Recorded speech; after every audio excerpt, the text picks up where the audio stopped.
نحمدہ ونصلی علی رسولہ الکریم اما بعد فاعوذ باللہ من الشیطان الرجیم۔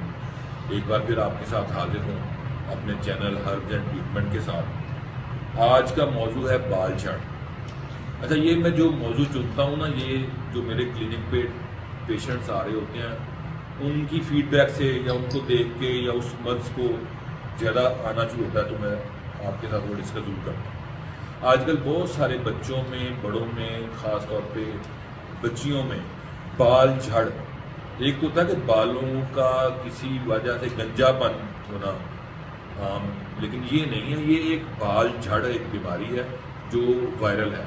یہ سر میں نوجوانوں کی یہ جو داڑھی والی جگہ ہے، مونچھوں والی جگہ ہے، بچیوں میں بہت سارے پیچز بن جاتے ہیں سر میں، ایک جگہ سے مخصوص جگہ سے جو ہے وہ بال گر جاتے ہیں اور سکن جو ہے، اور عام طور پہ یہ گول دائرے میں ہوتا ہے۔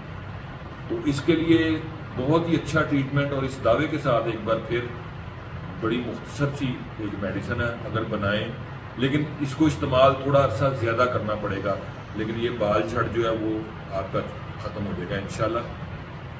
لکھ لیجئے، سادی سی میڈیسن ہے۔ ایک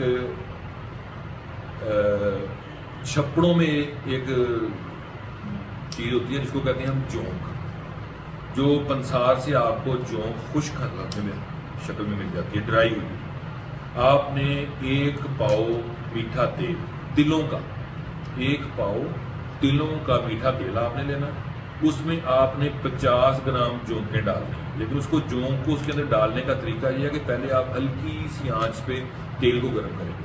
جب تیل میں سے آواز آنے شروع ہو جائے گی اس کے گرم ہونے کی، کڑک کڑک کی، تو اس کے بعد آپ نے آہستہ آہستہ ایک ایک دو دو دانے کر کے اس جونکوں کو اس میں ڈالنا شروع کرنا، اور آنچ آپ نے بالکل زیرو رکھنی ہے، اور آہستہ آہستہ اس کو پکاتے رہنا ہے۔ وہ 50 گرام جو جونکیں ہیں وہ آپ نے اس تیل میں گرم کر لینی ہے، اچھی طرح پک جائیں۔ جب وہ سیاہی مائل ہونا شروع ہو جائیں جونکیں، تو اس تیل کو اتار لیں، ٹھنڈا کریں، اور اس تیل کو بھون لیں، جونکوں کو علیحدہ کر کے ضائع کر دیجیے، اور وہ تیل استعمال کریں۔ کسی بھی قسم کا پرانے سے پرانا بال جھڑ ہوگا، بال جھڑ، گنجا پن نہیں، بال جھڑ ہوگا تو انشاءاللہ تعالیٰ اس سے ریکور ہو جائے گا۔